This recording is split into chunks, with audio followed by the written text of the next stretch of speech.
நாமத்துக்கு மகிமை உண்டாவதாக. ஆசீர்வதிக்கப்பட்ட இந்த 4ஆம் மாதத்தின் முதல் நாளிலே கூடி வந்திருக்கிற உங்கள் யாவரையும், விசேஷமாய் வலைதளத்தில் இணைந்திருக்கிறவர்கள், இனி அதை காணப்போகிற எல்லா கர்த்தருடைய பிள்ளைகளையும் ஆண்டவர் இரட்சகருமாய் இயேசு கிறிஸ்துவின் விலையேறப்பெற்ற நாமத்தினாலே வாழ்த்துகிறேன். இந்த நாளில் நம்முடைய சிந்தனைக்கு ஆதாரமாக பரிசுத்த வேதாகமத்தில் 1 சாமுவேலின் புஸ்தகம் 2ஆம் அதிகாரம் 7-8 வசனங்களை வாசிக்க கேட்போம். 1 சாமுவேல் 2ஆம் அதிகாரம் 7-8 வசனங்கள். கர்த்தர் தரித்திரம் அடைய செய்கிறவரும் ஐஸ்வர்யம் அடைய பண்ணுகிறவருமாய் இருக்கிறார். அவர் தாழ்த்துகிறவரும் உயர்த்துகிறவருமானவர். அவர் சிறியவனை புழுதியிலிருந்து எடுத்து எளியவனை குப்பையிலிருந்து உயர்த்துகிறார். அவர்களை பிரபுக்களோடே உட்காரவும் மகிமையுள்ள சிங்காசனத்தை சுதந்திரிக்கவும் பண்ணுகிறார். பூமியின் அஸ்திபாரங்கள் கர்த்தருடையவைகள், அவரே அவைகளின் பூச்சக்கரத்தை வைத்தார். கர்த்தருடைய பரிசுத்த நாமத்துக்கு ஸ்தோத்திரம். தலைகளை தாழ்த்தி செபிப்போம். பரலோகத்தின் நல்ல பிதாவே, இந்த புதிய மாதத்தின் முதல் நாள் அதிகாலை வேளையிலே உம்முடைய சன்னிதானத்திற்கு வந்திருக்கிறோம். இந்த வசனங்களை கொண்டு எங்களோடு நீர் இடைப்படுவீராக. வந்திருக்கிற ஒவ்வொருவருக்கும், ஆன்லைனில் எங்களோடு இணைந்திருக்கிற ஒவ்வொரு கர்த்தருடைய பிள்ளைகளுக்கு அது பிரயோஜனமாயிருக்கு. அவருடைய வாழ்க்கையிலே உங்களுடைய வசனத்தினுடைய ஆழத்தை அறிந்து கொள்ளவும், அதனால் மேன்மையடையும் அனுக்கிரகம் செய்யும். உங்களுடைய கரத்தில் அர்ப்பணிக்கிறோம், இயேசுவின் நாமத்தில் பிதாவே, ஆமென். கர்த்தருடைய வசனத்தை நான் வாசிக்க கேட்டோம். 7வது வசனத்தில், கர்த்தர் தரித்திரம் அடைய செய்கிறவரும் ஐஸ்வர்யம் அடைய பண்ணுகிறவருமாயிருக்கிறார். அவர் தாழ்த்துகிறவரும் உயர்த்துகிறவருமானவர். அவர் சிறியவனை புழுதியிலிருந்து எடுத்து எளியவனை குப்பையிலிருந்து உயர்த்துகிறார் என்று எழுதப்பட்டிருக்கிறது. கர்த்தருடைய செயல்களை குறித்து அருமையான அன்னாள் தேவ சமூகத்தில் வந்து பாடலாய் பாடுகிறத நாம் இந்த வசனங்களிலே நாம் வாசிக்க முடியும். முதல் வசனத்திலிருந்து தம்முடைய வாயை திறந்து தேவனுடைய ரட்சிப்பை வெளிப்படுத்துகிறவர்களாய் காணப்படுகிறார். அதில் இன்றைக்கு நான் உங்களோடு கூட சொல்லுகிற ஒரு வார்த்தை, இந்த 7வது வசனத்திலும் 8வது வசனத்திலும் உயர்த்துகிறவர் என்கிற ஒரு வார்த்தையை மட்டும் நான் உங்களோடு கூட சற்று நேரம் பகிர்ந்து கொள்ளும்படியாய் விரும்புகிறேன். அங்கே சொல்லப்பட்டிருக்கிறது, அவர் தாழ்த்துகிறவரும் உயர்த்துகிறவருமாயிருக்கிறார்.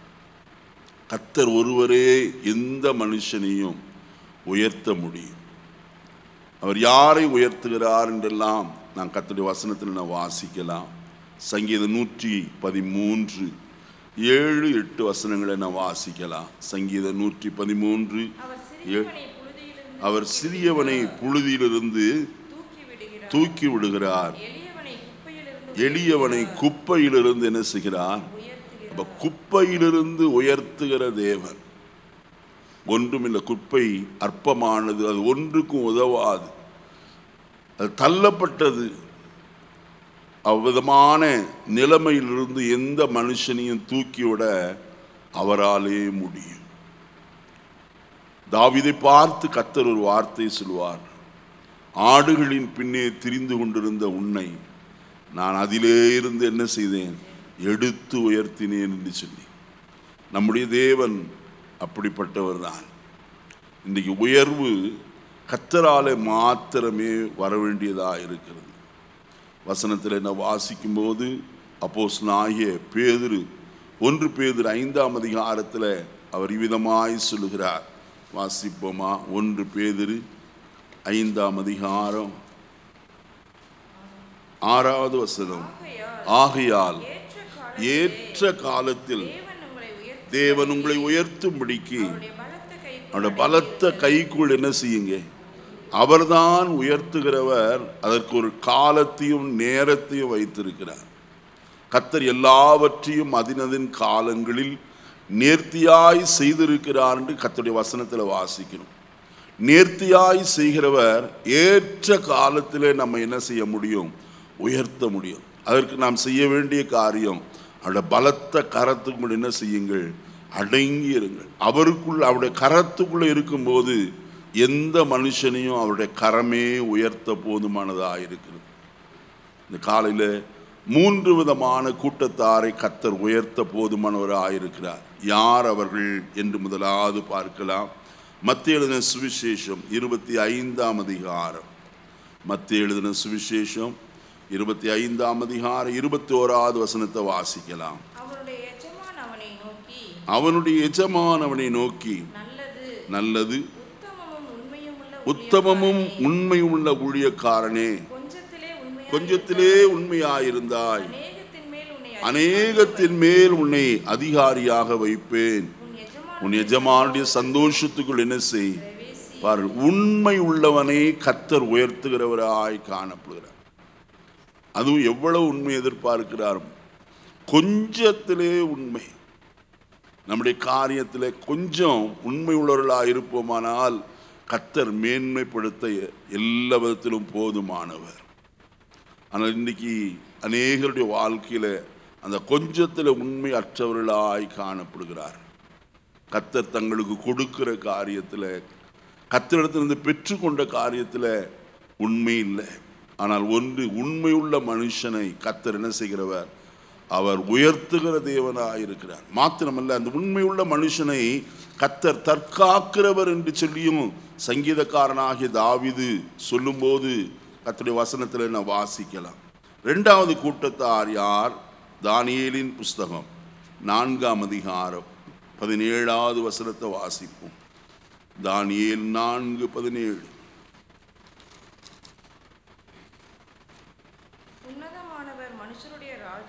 உன்னதமானவர் மனுஷருடைய ராஜ்யத்தில் ஆளுகை செய்து தமக்கு சித்தமானவனுக்கு அதை கொடுத்து மனுஷரில் தாழ்ந்தவனை அவர் என்ன செய்கிறாராம்? அதன் மேல் அதிகாரியாக்கிறார். பாருங்கள், மனுஷர் மேல் அதிகாரியாக்கிறவர். யாரை அதிகாரியாக்கிறார்? தாழ்ந்தவனை, தாழ்மை உள்ளவனை. வேத வசனத்தில் வாசிக்கிறோம், மேன்மைக்கு முன்னானது தாழ்மை. தாழ்மை உள்ள மனுஷன் நிச்சயமாய் உயர்வு அடைகிறவனாய் காணப்படும். எந்த மனுஷன் தன்னைத்தான் தாழ்த்துகிறனோ அவன் கர்த்தராலே உயர்த்தப்படுகிறவனாய் காணப்படுவான். தாழ்மை மிக முக்கியமான ஒரு காரியம். மூன்றாவது கூட்டத்தார் வாசிப்பு அதே தானியேலின் புஸ்தகம் 5ஆம் அதிகாரம் 21வது வசனத்தில் நான் வாசிக்கலாம். அவர் மனுஷரினின்று தள்ளப்பட்டார், அவருடைய இருதயம் மிருகங்களுடைய இருதயம் போல் ஆயிற்று, காட்டு கழுதைகளோடே சஞ்சரித்தார். உன்னதமான தேவன் மனுஷரின் ராஜ்யத்தில் ஆளுகை செய்து தமக்கு சித்தமானவனை அதன் மேல் அதிகாரியாக்கிறார். வசனத்தில் நான் வாசித்தோம், உண்மையுள்ளவனை கர்த்தர் உயர்த்துகிறவர். அடுத்தது தாழ்ந்தவனை கர்த்தர் உயர்த்துகிறவர். மூன்றாவது காரியம் எங்க வசனத்தில் வாசிக்கிறோம், கர்த்தர் தமக்கு சித்தமானவனை என்ன செய்கிறாராம்? உயர்த்துகிறார். அவர் யாரையெல்லாம் உயர்த்த சித்தம் கொண்டிருக்கிறாரோ நிச்சயமாய் அவர்கள் உயர்வு அடைகிறவர்களாய் காணப்படுவார். நான் இந்த காலை வேளையில் சுருக்கமாய் யாரை கர்த்தர் உயர்த்தினார், அதிகாரியாக்கினார் என்று சொல்லி சுருக்கமாய் சொல்லும்படியாய் விரும்புகிறேன். எபிரேயருக்கு எழுதின நிருபம் 10ஆம் அதிகாரம் 19, 21 வசனங்களை வாசிக்கலாம். ஆகையால் சகோதரரே, நாம் பரிசுத்த ஸ்தலத்தில் பிரவேசிப்பதற்கு இயேசுவானவர் தமது மாம்சமாகிய திரையின் வழியாய் புதிதும் ஜீவனுமான மார்க்கத்தை நமக்கு உண்டு பண்ணினபடியால் அந்த மார்க்கத்தின் வழியாய் பிரவேசிப்பதற்கு அவருடைய இரத்தத்தினாலே நமக்கு தைரியம் உண்டாயிருக்கிறபடியினாலும் தேவனுடைய வீட்டின் மேல் அதிகாரியான மகா ஆசாரியர் நமக்கு ஒருவர் இருக்கிறபடியினால். இந்த வசனங்களிலே நம்முடைய ஆண்டவராய் இயேசு கிறிஸ்துவை குறித்து தெளிவாய் சொல்லப்பட்டிருக்கிறது நாம் பார்க்கலாம். அங்கே முதலாவது சொல்கிறார், சகோதரரே, நாம் பரிசுத்த ஸ்தலத்தில் பிரவேசிப்பதற்கு இயேசுவானவர் தமது மாம்சமாகிய திரையின் வழியாய் புதிதும் ஜீவனுமான மார்க்கத்தை என்ன செய்திருக்கிறார்? உண்டாக்கி இருக்கிறார். அந்த மார்க்கத்தின் வழியாகவே நாம் அதற்குள் பிரவேசிப்பதற்கு நமக்கு தைரியத்தை எதனாலே கொடுத்திருக்கிறார்? கிறிஸ்துவின் இரத்தத்தினால், அவர் சிலுவையில் சிந்தின இரத்தத்தினாலே தான் நமக்கு தைரியம் உண்டாயிருக்கிறது. ஆகையால் கர்த்தர் செய்த காரியம், தேவனுடைய வீட்டின் மேல் அவரை என்ன செய்திருக்கிறாராம்? அதிகாரியாக, மகா ஆசாரியர் நமக்கு ஒருவர் இருக்கிறார். அப்ப இயேசுவை தேவன் அதிகாரியாய் மாற்றினார். யாருக்கு? தேவனுடைய வீட்டிற்கு என்று எழுதப்பட்டிருக்கு. தேவனுடைய வீடு என்று சொல்லும் போது அது சபையை காட்டுகிறது. மாத்திரமல்ல, நாமே அவருக்கு யாராயிருக்கிறோம்? வீடாயிருக்கிறோம் என்று கர்த்தருடைய வசனம் சொல்லுகிறது. கர்த்தருடைய சபைக்கும் நமக்கும் அதிகாரி ஒருவர் உண்டானால் அவர் நம்முடைய கர்த்தராகிய இயேசு. அவர் நம்மை ஆளுகை செய்கிறவராய் காணப்படுகிறவர். அவர்தான் நம்ம எல்லா நிலையிலேயும் நம்மை அதிகாரப்படுத்தி அல்லது அவருடைய அதிகாரத்தின் வழியாய் நம்மை நடத்துகிற தேவனாய் காணப்படுகிறார். வசனத்தில் நான் வாசிக்கிறோம், ஆண்டவராய் இயேசு கிறிஸ்து மத்திய எழுதின சுவிசேஷம் 28ஆம் அதிகாரத்தில் சொல்லும்போது சொல்கிறார், வானத்திலும் பூமியிலும் சகல அதிகாரமும் எனக்கு என்ன செய்யப்பட்டிருக்கிறது? கொடுக்கப்பட்டிருக்கிறது என்று சொல்கிறார். எல்லா அதிகாரமும் அவர் பெற்றிருக்கிறவராய் காணப்படுகிறார். அதனால் இங்கே வசனத்தில் நான் வாசிக்கும் போது, தேவனுடைய வீட்டின் மேல் அதிகாரியான மகா ஆசாரியர் நமக்கு என்ன செய்கிறார்? இருக்கிறார். அவர் உயர்ந்ததற்கு, அதிகாரியாய் மாற்றப்பட்டதற்கு காரணம் என்ன? பிலிப்பியருக்கு எழுதின நிருபம் 2ஆம் அதிகாரத்திற்கு வரும்போது அங்கே 5வது வசனத்திலிருந்து இவ்விதமாய் வாசிக்கலாம். கிறிஸ்து இயேசுவில் இருந்த சிந்தையே உங்களிலும் இருக்க கடவது. அவர் தேவனுடைய ரூபமாயிருந்தும் தேவனுக்கு சமமாயிருப்பதை கொள்ளையாடின பொருளா எண்ணாமல் தம்மை தாமே வெறுமையாக்கி அடிமையின் ரூபம் எடுத்து மனுஷர் சாயலானார். அவர் மனுஷ ரூபமாய் காணப்பட்டு மரண பரியந்தம், அதாவது சிலுவையின் மரண பரியந்தமும் கீழ்ப்படிந்தவராகி, பாருங்கள் வசனத்தில் வாசிக்கும் போது வசனம் சொல்வது 6வது வசனத்தில் அவர் தேவனுடைய ரூபமாயிருந்தும் என்று எழுதப்பட்டிருக்கு. அவர் தேவனுக்கு ஒப்பானவராய் காணப்பட்டார். அதை வாசிக்கலாம். எபிரேயர் 1ஆம் அதிகாரம் 3வது வசனத்தை வாசிங்க. எபிரேயர் 1:3.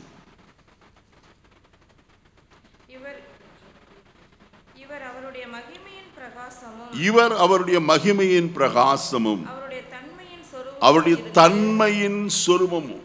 பிதாவாகிய தேவனுக்கு என்ன தன்மை உண்டோ அத்தனை தன்மையும் யாருக்குள்ளே உண்டாயிருந்தது? கிறிஸ்து இயேசுவுக்குள்ளே. அவர் அவருடைய ரூபமாய் காணப்பட்டார். கொலோசியருக்கு எழுதின நிருபம் 1ஆம் அதிகாரம் 15வது வசனத்தை வாசிங்க. கொலோசியர் 1:15. அவர் அதர்சனமான தேவனுடைய தற்சொரூபம் என்று எழுதப்பட்டிருக்கு. அதர்சனமானவர். அதை 1 தீமோத்தேயு 6ஆம் அதிகாரம் 16வது வசனத்தில் ஒருவராய் சாவாமை உள்ளவரும் மனுஷரில் ஒருவரும் கண்டிராதவரும் ஒருவரும் சேரக்கூடாத ஒளியிலே என்ன செய்கிறவர்? வாசமன். அவருடைய தற்சொரூபமாய் காணப்பட்டவர் தான் நம்முடைய இயேசு. ஆனால் மனுக்குலத்தை மீட்கும்படியாக அவர் எல்லாவற்றையும் வெறுமையாக்கி தம்மை தாமே என்ன செய்தார்? தாழ்த்துகிறவராய் காணப்பட்டார். ஆகையினால் தேவன் அவர் என்ன செய்தாராம்? வசனம் சொல்லுகிறது பிலிப்பியர் 2:9. ஆகையால் தேவன் எல்லாவற்றுக்கும் மேலாக அவரை உயர்த்தி இயேசுவின் நாமத்தில் வானோர் பூதலத்தோர் பூமியின் கீழானவருடைய முழங்கால்கள் யாவும் முழங்கும்படிக்கும் பிதாவாகிய தேவனுக்கு மகிமையாக இயேசு கிறிஸ்து கர்த்தர் என்று நாவுகள் யாவும் அறிக்கை பண்ணும்படிக்கும் எல்லா நாமத்திற்கும் மேலான நாமத்தை அவருக்கு என்ன செய்தார்? தந்தருளினார். அருமையானே, நமக்கு மகா ஆசாரியராகிய இயேசு ஒருவர் இருக்கிறார். அவர் செய்கிற காரியம் என்ன? நம்முடைய பிதாவுடைய வலது பார்சத்தில் உட்கார்ந்து கொண்டு நம் ஒவ்வொருவருக்காயும் என்ன செய்கிறவர்? அவர் பரிந்து பேசுகிறவராய் காணப்படுகிறார். நான் வசனத்தில் வாசிக்கும் போது எபிரேயர் 7ஆம் அதிகாரம் 25வது வசனத்தில் இப்படி சொல்லப்பட்டிருக்கிறது. மேலும் தமது மூலமாய் தேவனிடத்தில் சேருகிறவர்களுக்காக அவர் வேண்டுதல் செய்கிறவராகையால், அவர் எப்பொழுதும் உயிரோடு இருக்கிறவராகையால் அவர்களை முற்று முடிய என்ன செய்ய வல்லவர்? அவர் எப்போது நமக்காக வேண்டுதல் செய்கிறார். எதற்கு? ரட்சிப்பதற்காக. முற்றுமுடிய ரட்சிக்க வல்லமையுள்ள தேவன். அவர் எப்போது நமக்காய் பரிந்து பேசுகிறார். இப்படிப்பட்ட ஒரு நல்ல ஆசாரியராகிய அதிகாரி நமக்கு உண்டாயிருக்கிறார். அதற்காக நாம் கர்த்தரை ஸ்தோத்திரிக்க வேண்டும். இரண்டாவது, கர்த்தர் யாரை அதிகாரி ஆக்கினார்? வாசிப்போம்.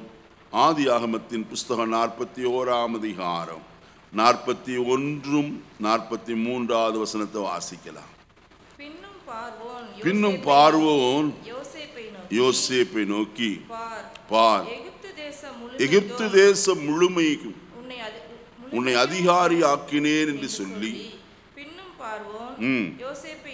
யோசேப்பை நோக்கி, நான் பார்வோன், ஆனாலும் 43வது வசனமா, தன்னுடைய இரண்டாம் ரதத்தின் மேல் அவனை ஏற்றி தெண்டனிட்டு பணியுங்கள் என்று அவனுக்கு முன்பாக கூறுவித்து எகிப்து தேசம் முழுமைக்கும் என்ன செய்தான்? அப்ப வசனத்துல வாசிக்கிறோம், பார்வோன் அவனை எகிப்து தேசம் முழுமைக்கும் என்ன செய்தானா? அதிகாரியாக்கினான். அவனுடைய நிலைமை நமக்கு தெரியும். தன் சொந்த சகோதரால் குழியிலே போடப்பட்டவன், விற்கப்பட்டவன், அடிமையாய் போத்திபாருடைய வீட்டிலே காணப்பட்டவன், சிறையிலே இருந்தவன். ஆனால் கர்த்தர் அவனை சிங்காசனத்தில் கொண்டு வந்து என்ன செய்தார்? உயர்த்துகிறவராய், அதிகாரியாக்குகிறவராய் காணப்பட்டார். ஒருவேளை நாம் இங்கே வாசிக்கும் போது பார்வோன் அவனை அவிதமாய் உயர்த்தினான் என்று சொல்லி சொல்லப்பட்டிருக்கிறதை நாம் பார்க்கலாம். ஆனால் இதற்கு பின்னே ஒரு காரியம் ஒன்று உண்டு. அது என்ன? அப்போஸ்தலர் நடபடிகளின் புஸ்தகம் 7ஆம் அதிகாரம் 10வது வசனத்தை நான் வாசிப்போம். அப்போஸ்தலர் 7:10.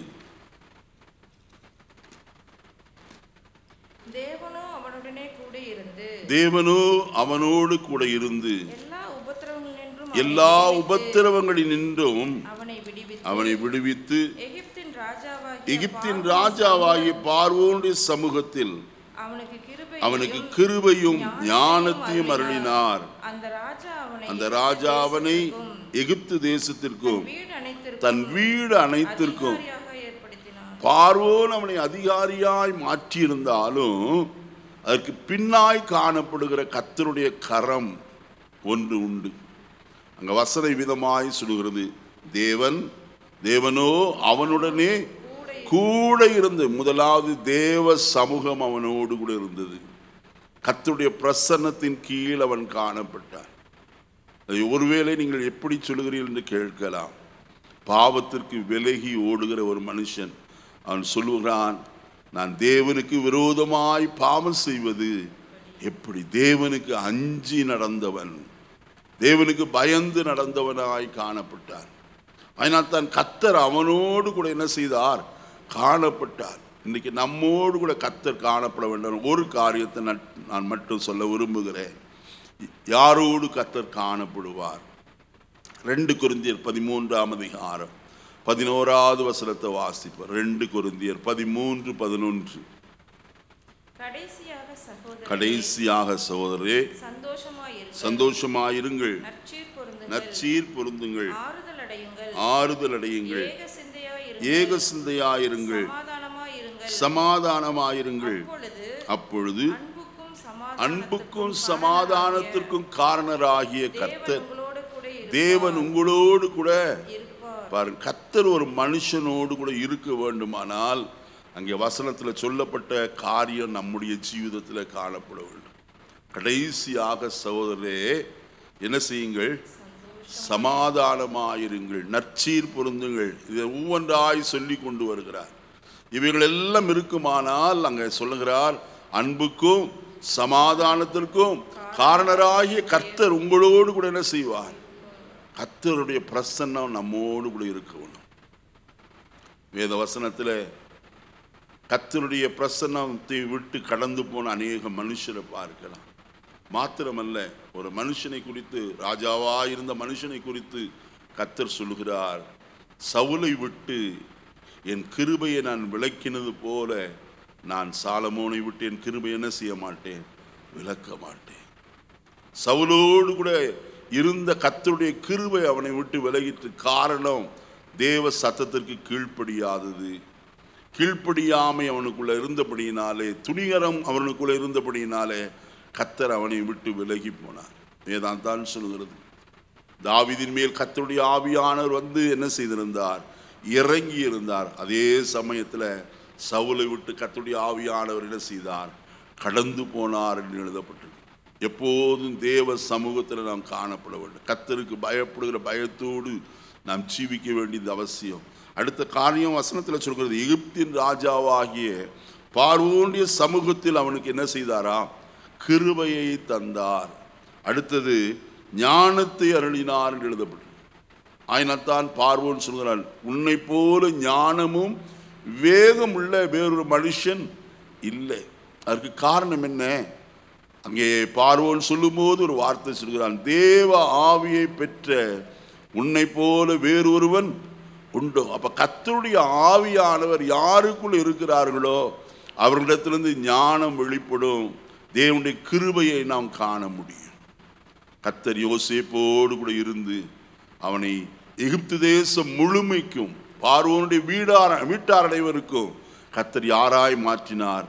அதிகாரியாய் மாற்றினார். நாம் செய்ய வேண்டிய காரியம், கர்த்தர் எப்போதும் என்னோடு கூட இருக்க வேண்டும் என்ற ஒரு சிந்தை. ஆண்டவரே, என்னை விட்டு தூரமாய் போய்விடாதே, என்னோடு கூட இருப்பிறார். நம்மிடத்தில் அசுசியான காரியத்தை கண்டு கர்த்தர் விலகாதபடிக்கு நம்முடைய பரிசுத்தத்தை எப்போதும் காத்துக்கொள்வோம். மூன்றாவது காரியம், வசனத்தை வாசிப்போம். 1 ராஜாக்களின் புஸ்தகம் 8ஆம் அதிகாரம்.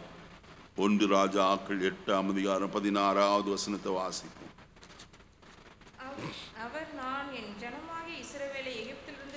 அவர் நான் என் ஜனமாகிய இஸ்ரவேலை எகிப்திலிருந்து புறப்பட பண்ணின நாள் முதற்கொண்டு என் நாமம் விளங்கும்படி ஒரு ஆலயத்தை கட்ட வேண்டும் என்று நான் இஸ்ரவேலுடைய எல்லா கோத்திரங்களிலும் உள்ள ஒரு பட்டணத்தையும் தெரிந்து கொள்ளாமல் என் ஜனமாய் இஸ்ரவேலின் மேல் அதிகாரியாய் இருக்கும்படி. பாருங்கள், கர்த்தர் யாரை எதற்காய் தெரிந்து கொண்டாரா? வசனம் சொல்கிறது, என் ஜனமாகிய இஸ்ரவேலின் மேல் அதிகாரியாய் இருக்கும்படிக்கு தாவீதையே தெரிந்து கொண்டேன். அப்ப கர்த்தர் தெரிந்து கொண்டாரே, எந்த நிலைமையிலிருந்து தெரிந்து கொண்டார் என்று 1-2 வசனங்களை நான் சுட்டி காட்ட விரும்புகிறேன். வாசிப்போம். 89ஆம் சங்கீதம் 89ஆம் சங்கீதம் 20வது வசனத்தை முதலில் வாசிப்போம். என் தாசனாகிய தாவீதை கண்டுபிடித்தேன், என் பரிசுத்த தைலத்தினால் அவன் என்ன செய்தேன்? அப்ப கர்த்தர் முதலாவது அவனை கண்டுபிடித்து அவனை அபிஷேகம் பண்ணினார். எந்த சூழ்நிலையில்? வாசிப்போம். 78ஆம் சங்கீதம் 70வது வசனத்திலிருந்து வாசிக்கலாம். தம்முடைய தாசனாகிய தாவீதை தெரிந்து கொண்டு ஆட்டு தொழுவங்களிலிருந்து அவனை எடுத்தார். கரவலாடுகளின் பின்னாக திரிந்த அவனை தம்முடைய ஜனமாகிய யாக்கோபையும் தம்முடைய சுதந்திரமாகிய இஸ்ரவேலையும் மேய்ப்பதற்காக. அப்ப எங்கே இருந்து தெரிந்து கொண்டாராம்? ஆடுகளின் பின்னே திரிந்து கொண்டிருந்த அவனை. வனாந்திரத்தில் ஆடுகளோடு கூட தான் காணப்பட வேண்டும், வேறு எந்த மனுஷர் இருக்க மாட்டார்கள். அந்த ஆடுகளை மேய்த்து கொண்டிருந்த போது கர்த்தர் அவனை முதலாவது கண்டுபிடித்தார். அவனை கர்த்தர் அபிஷேகம் பண்ணினார். 3வது காரியம், அவனை கர்த்தர் அதிகாரியாய் மாற்றினார். இந்த காலையில நீங்களும் நானும் கர்த்தரால் கண்டுபிடிக்கப்பட்டவர்கள். தேவன் நம்மை கண்டு கொண்டார். வேதவசனத்தில் வாசிக்கும் போது எரேமியா தீர்க்கதரிசன புஸ்தகம் 3ஆம் அதிகாரத்தில் நம் இவ்விதமாய் வாசிக்கலாம். அவர் ஊரிலே ஒருவனும் வம்சத்தில் 2 பேருமாக சீயோனுக்கு என்ன செய்து அழைத்து கொண்டு வந்து என்று எழுதப்பட்டிருக்கு. கர்த்தர் ஏதோ ஒரு இடத்திலிருந்து நம்ம என்ன செய்திருக்கிறார்? கண்டுபிடித்திருக்கிறார். அவருடைய கண்கள் நம்மை தேடுகிறது. நான் வசனத்தில் வாசிப்போமானால் ஆமோஸ் தீர்க்கதரிசியின் புஸ்தகத்தில் இவ்விதமாய் ஒரு வார்த்தை சொல்லப்பட்டிருக்கிறது நாம் பார்க்கலாம். ஆமோஸ் தீர்க்கதரிசியின் புஸ்தகம் 9ஆம் அதிகாரம்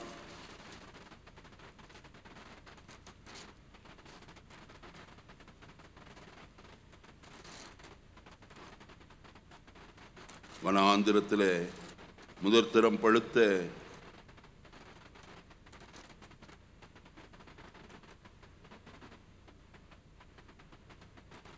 சரி அதை விடுங்க. கர்த்தர் வனாந்திரத்தில் முதற்தரம் பழுத்த திராட்சை பழங்களை கண்டுபிடிக்கிறது போல நான் உங்களை என்ன செய்தேன், கண்டுபிடித்தேன் என்று சொல்லி கர்த்தருடைய வார்த்தை அங்கே சொல்லப்பட்டிருக்கிறது.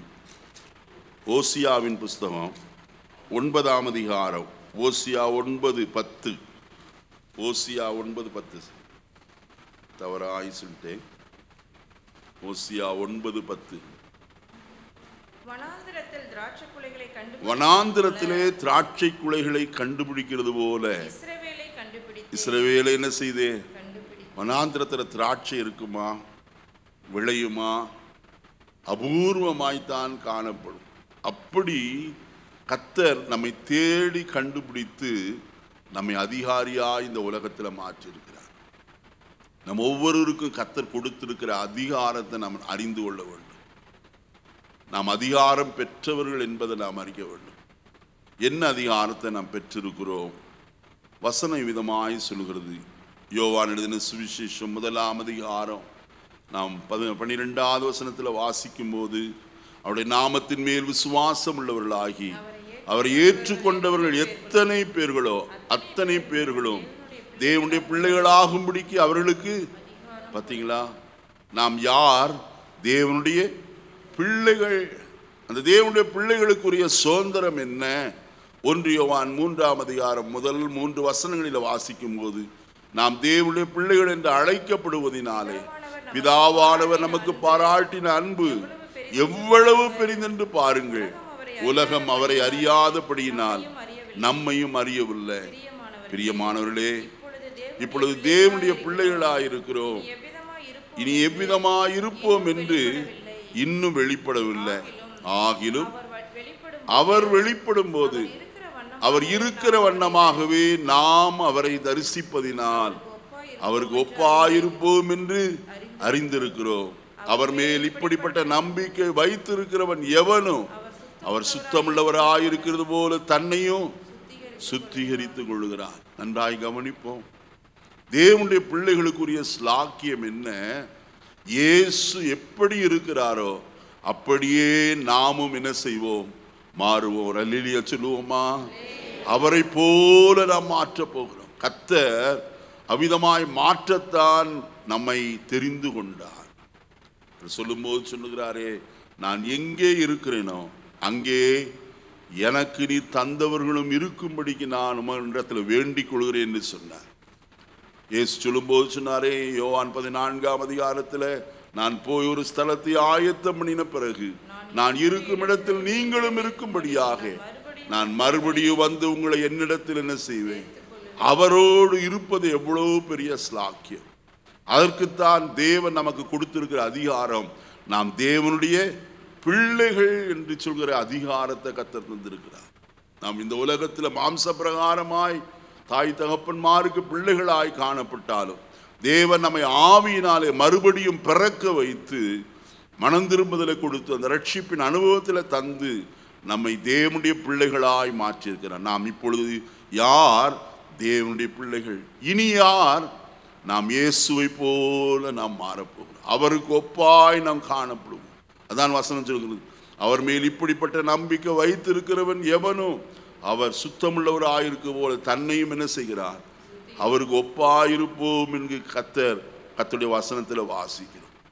ஐநத்தர் வசனத்தில் நான் வாசிக்கும் போது 1 தெசலோனிக்கர் 4ஆம் அதிகாரத்தில் சொல்லப்பட்டிருக்கிறது, கர்த்தர் தாமே ஆரவாரத்தோடும் பிரதான தூதனுடைய சத்தத்தோடும் தேவ காலத்தோடும் வானத்திலிருந்து இறங்கி வருவார்.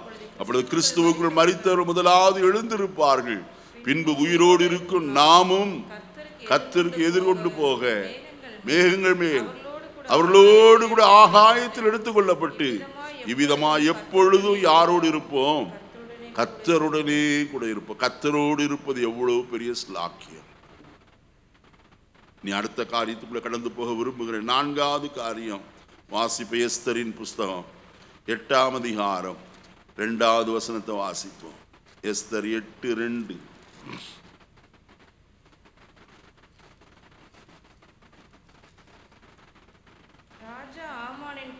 ராஜா ஆமானின் கையிலிருந்து வாங்கி போட்ட தம்முடைய மோதிரத்தை எடுத்து அது மொர்தெகாய்க்கு கொடுத்தான்.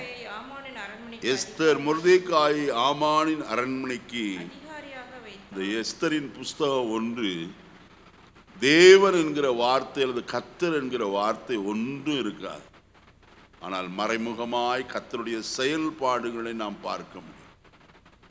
இங்கே மொர்தெகாய் என்று சொல்லப்பட்ட ஒரு யூதன் ஆமானாலே சதித்திட்டம் தீட்டப்பட்டு அவனை தூக்கு மரத்திலே போடும்படியாக அவன் ஆலோசனை பண்ணினான். அதற்காக அவன் தூக்கு மரத்தையும் என்ன செய்தான்? உண்டாக்கினான். அந்த நாளுக்காய் காத்திருந்தான். ஆனால் காரியம் என்ன செய்தது? மாறுதலாய் முடிந்தது. அன்றைக்கு எஸ்தரும் அவருடைய தாதிமாரும் மற்றவர்களும் 3 நாட்கள் என்ன செய்தார்களாம்? உபவாசம் இருந்தார்கள். அப்படி உபவாசத்தின் முடிவில் நான் வசனத்தில் பார்க்கிறோம், கர்த்தர் காரியத்தை மாறுதலாய் முடிய. சுருக்கமாய் சொல்கிறேன், நேரமில்லாதபடினாலே. ஆனால் அற்பமாய் காணப்பட்ட ஒரு மொர்தெகாய் ஆகாஸ்வேரு ராஜாவுடைய அரண்மனையின் முற்றத்தில் எப்போதும் காணப்பட்டு கொண்டிருந்த அந்த மொர்தெகாயை கர்த்தர் ஆகாஸ்வேரு ராஜாவுடைய தேசம் முழுமைக்கும் கர்த்தர் என்ன செய்தாரா? அதிகாரியாய் மாற்றினார். அது கர்த்தராலே ஆயிற்று. நேரம் வருவரைக்கும் காத்திருக்க வேண்டும். நாமாய் துணிந்து செல்வது அல்ல. கர்த்தாவே, என்னை உயர்த்துகிற நேரம் வரைக்கும் பலத்த கரத்துக்குள்ள என்ன செய்வேன்? அடங்கி இருப்பேன். கர்த்தர் பார்த்தார், எஸ்தரை ராஜாத்தியாய் மாற்றினார். அடுத்த காரியம், அவருடைய சித்தப்பாவாகிய மொர்தெகாயை கர்த்தர் தேசத்திற்கு அதிகாரியாய் மாற்றினார். அந்த தேசம் 1-2 தேசம் அல்ல, 127 தேசங்களுக்கும் மொர்தெகாய் அதிகாரியாய் உயர்த்தப்பட்டதை நாம் பார்க்கிறோம். கர்த்தருடைய கரத்தில் அடங்கி இருப்போம். கர்த்தர் நம்மையும் அதிகாரியாய் மாற்ற உண்மை உள்ளவர். அடுத்த ஒரு காரியத்தை நான் சொல்லி நிறைவு செய்கிறேன். தானியேல் தீர்க்கதரிசன புஸ்தகம் 2ஆம் அதிகாரம் 48வது வசனத்தை வாசிப்போம். தானியேல் 2:48. பின்பு ராஜா தானியேலை பெரியவனாக்கி அவனுக்கு அநேக சிறந்த வெகுமதிகளை கொடுத்து அவனை பாபிலோன் மாகாணம் முழுதுக்கும் அதிபதியாகவும் பாபிலோன்ல சகல ஞானிகளின் மேலும் பிரதான அதிகாரியாகவும் 6ஆம் அதிகாரம் 3வது வசனம் 6:3. இப்படி இருக்கையில் தானியேல் பிரதானிகளுக்கும் தேசாதிபதிகளுக்கும் மேற்பட்டவனாய் இருந்தான். தானியேலுக்குள் விசேஷித்த ஆவி இருந்தமையால் அவனை ராஜ்யம் முழுமைக்கும் அதிகாரியாய் ஏற்படுத்த.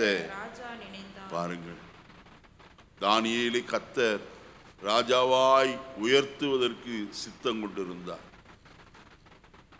நேபுகாத் நேச்சார் மூலமாக அந்த உயர்வு அவனுக்கு கிடைத்தது. அதற்கு காரணம் அவனுடைய வாழ்க்கையில் காணப்பட்ட ஒரு தீர்மானம். ராஜாவின் போஜனத்தினாலே தன்னை என்ன செய்யலாகாது, தீட்டுப்படுத்தலாகாது என்று சொல்லி தன் பரிசுத்தத்தை காக்கிறவனாய் காணப்பட்டான்.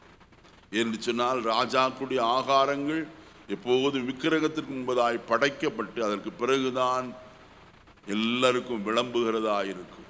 ஆனால் தானியேல் அதை அறிந்து அது வேண்டாம் என்று ஒதுக்கி வைக்கிறவனாய் காணப்பட்டார்.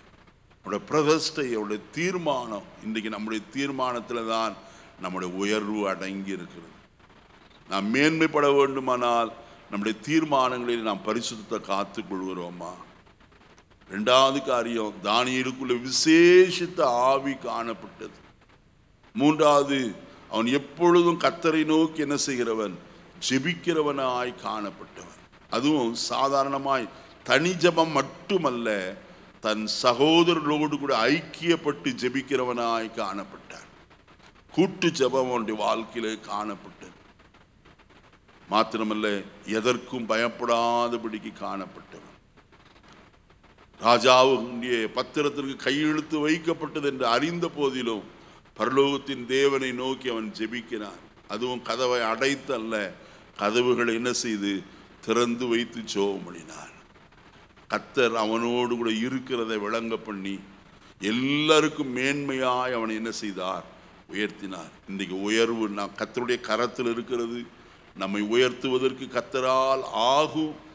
எவரையும் உயர்த்தவும் மேன்மைப்படுத்தவும் கர்த்தராலே ஆகும் என்று சொல்லி கர்த்தருடைய வசனத்திலே நான் வாசிக்கிறோம். ஆகையினால் இன்றைக்கு கர்த்தருடைய வசனத்தில் சொல்லப்பட்ட பிரகாரம் தாழ்மை உள்ளவனை கர்த்தர் உயர்த்துகிறார். அடுத்தது தமக்கு சித்தமானவனை உயர்த்துகிறார், உண்மை உள்ளவனை உயர்த்துகிறார். தானியேலுக்குள் அந்த உண்மை காணப்பட்டது. அவன் உண்மை உள்ளவனாயிருந்தபடியினால் சிங்கங்கள் அவன் என்ன செய்யல, சேதப்படுத்தவில்லை என்று எழுதப்பட்டிருக்கு. இந்த நாளில் நம்மிடத்தில் உண்மையும் தாழ்மையும் அதே சந்தர்ப்பத்தில் அவருடைய சித்தத்தை நாம் செய்கிறவர்களாயிருப்போமானால் நாம் உயர்த்தப்படுவோம் என்பதில் சந்தேகம் இல்லை. கர்த்தர் நம்மையும் அதிகாரியாய் மாற்ற, அதிகாரம் உடையவர்களாய் மாற்ற போதுமானவராய் காணப்படுகிறார். கர்த்தர் தாம் இந்த வார்த்தைகளை கொண்டு நம்மை ஆசீர்வதிப்பாராக. ஆமென். ஜெபிப்போம். பரலோகத்தின் நல்ல பிதாவே, நல்ல வேளைக்காய் ஸ்தோத்திரம். இந்த காலை வேளையிலே உம்முடைய சமூகத்தை நாங்கள் கூடி வந்து உம்முடைய நாமத்தை தொழுது கொள்ள உதவி செய்தீர். விசேஷமாய் ஆண்டவரே, கர்த்தருடைய பிள்ளைகள் ஒவ்வொருவரையும் அதிகாரியாய் நீர் மாற்றினீர். இயேசுவை அதிகாரியாய், தாவீதை அதிகாரியாய், யோசேப்பை அதிகாரியாய், மொர்தெகாயை ஆண்டவரே, தானியேலை அதிகாரியாய் மாற்றினீர். இவர்கள் எல்லாரையும் உயர்த்தின அதே தேவனை நாங்களும் ஆராதிக்கிறோம். எங்களையும் நீர் உயர்த்துவதற்கு உண்மையுள்ளவராய் இருக்கிறபடினாலும் ஸ்தோத்திரம். நம்முடைய கரத்தில் அர்ப்பணிக்கணும். நம்முடைய பிள்ளைகளை உயர்த்தி மேன்மைப்படுத்தும் இயேசுவின் நாமத்தில் பிதாவே ஜெபிப்போம். மகா இரக்கமும் சிநேகரும் இந்த பரலோகத்தின் நல்ல தகப்பனே, இந்த நல்ல காலை விளைக்காய் தம்மை நன்றி நிறைந்த இதயத்தோடு நாங்கள் ஸ்தோத்திரம் செலுத்துகிறோம். கடந்த 3 மாதங்களும் கர்த்தர்களுக்கு நல்லவராயிருந்து எங்களை வழிநடத்தி வந்த நம்முடைய மகத்துவ அன்புக்காக நாங்கள் உமக்கு நன்றி சொல்கிறோம். இந்த 4வது மாதத்தின் முதல் நாள் அதிகாலையிலே நம்முடைய சமூகத்தில் சொற்ப பேரோடு கூட சேர்ந்து நம்முடைய நாமத்தை மகிமைப்படுத்த கர்த்தர்களுக்கு இரக்கம் பாராட்டினீர். ஆன்லைன் எங்களோடு கூட அநேகர் கலந்திருக்கிறபடினாலும் ஸ்தோத்திரம். எல்லாரையும் கர்த்தர் ஆசீர்வதிப்பீராக. நீயாகவே நீர் கொடுத்த வாக்குத்தத்தின்படி நீ உயர்த்துகிறவரும் அதிகாரியாய் உயர்த்துகிற தேவனுமாய் இருக்கிறபடினால நம்முடைய பிள்ளைகளை இந்த வருஷத்தில் இந்த மாதங்களிலே உயர்த்தி மேன்மைப்படுத்த வேண்டும் நாங்கள் செபிக்கிறோம். எல்லாருக்கும் அதிகாரியாய் உயர்த்துவீராக. ஆண்டவரே ஸ்தோத்திரம். உம்மாலே கூடும், உம்முடைய கரத்தினாலே இது ஆகும் என்று நாங்கள் அறிந்திருக்கிறோம். ஐயா, நம்முடைய பிள்ளைகளுக்கு கிடைக்க வேண்டிய ப்ரமோஷன் கிடைக்கத்தக்கதாய், ஆண்டவரே உயர்வு அவர்களுக்கு கிடைக்கத்தக்கதாய், அதை தடை செய்கிற எல்லா வல்லமைகளையும் கர்த்தர் மாற்றி போடும்படியாய் நாங்கள் செபிக்கிறோம். கர்த்தரே அதை செய்து நம்முடைய நாமத்தை மகிமைப்படுத்தும். விசேஷமாய் வந்திருக்கிற தமிழக பிள்ளைகள் ஒவ்வொருவரையும் ஆசீர்வதியும். அவருடைய போக்கு வரத்தோட பிரயாசங்கள், அவளுக்கு வேண்டிய நல்ல சுகபலன் ஆரோக்கியம் எல்லாவற்றையும் அருளுவீராக. நன்மைகளினால் நிரப்பும். உமக்கு சாட்சியாய் ஒவ்வொருவரும் குடும்பமாய் காணப்பட கர்த்தர் கிருபை பாராட்டுவீராக. ஆண்டவரே ஸ்தோத்திரிக்கிறோம். ஒவ்வொருடைய பவனங்களை சுற்றிலும் உடைய பரிசுத்த தூதருடைய பாதுகாப்பு இருக்கட்டும். அவருடைய போக்கையும் வரத்தையும் கர்த்தர் ஆசீர்வதிப்பீராக. அவருடைய தொழில்கள், அவருடைய உத்தியோகங்கள், அவருடைய வியாபாரங்கள் எல்லாவற்றையும் ஆசீர்வதிப்பீராக என்று நாங்கள் செபிக்கிறோம். இந்த மாதம் முழுவதும் உடைய செட்டைகளின் மறைவுக்குள்ள மறைத்து கொள்ளும். உமக்கு சாட்சியாய் நிற்க உதவி செய்யும். உடைய மேன்மையான வருகைக்கு ஆயத்தப்படுத்தும். இந்த மாதம் நடக்கிற எல்லா ஆராதனையிலும் கர்த்தர் ஆசீர்வதிப்பீராக. ஆண்டவரே, கர்த்தருடைய கரம் இந்த சபையின் மேல் காணப்படட்டும் என்று நாங்கள் செபிக்கிறோம். புதிய ஆத்துமாக்களை தந்து சபையின் எண்ணிக்கையை கர்த்தர் வர்த்திக்க பண்ணும்படியாய் செபிக்கிறோம். கிருபை சூழ்ந்திருக்கட்டும். ஒவ்வொரு விசுவாசிகளும் விசுவாசத்தில் உறுதிப்பட, பரிசுத்த நாளுக்கு நாள் வளர்ச்சி அடைந்து தேவ சன்னிதானத்தில் நிற்க பாத்திரவான்களாய் காணப்பட கர்த்தர் கிருபை பாராட்டும். உடைய கரத்திற்கும் வசனத்துக்கும் ஒப்பு கொடுக்கிறோம். துதி கன மகிமை உமக்கு செலுத்துகிறோம். மீட்பர் இயேசுவின் நாமத்தில் தாழ்மையோடு கொண்டு ஒரு நல்ல பிதாவே, ஆமென். என் ஆத்துமாவே கர்த்தரை ஸ்தோத்திரி, என் முழுமே பரிசுத்த நாமத்தை ஸ்தோத்திரி. என் ஆத்துமாவே கர்த்தரை ஸ்தோத்திரி, அவர் செய்த சகல உபகாரங்களை மறவாதே. ஆமென். நம்முடைய கர்த்தராகிய இயேசு கிறிஸ்துவின் கிருபையும் பிதாவாகி தேவனுடைய அன்பும் பரிசுத்த ஆவியானவருடைய அன்னிய ஐக்கியம் ஆசீர்வாதமும் நம் அனைவரோடும் சகல பரிசுத்தவான்களோடும் கர்த்தர் வருவரைக்கும் காத்திருந்து உயர்த்துவதாக. ஆமென். ஆமென். கர்த்தர் தாமே உங்களை எல்லாரையும் ஆசீர்வதிப்பாராக. ஸ்தோத்திரம்.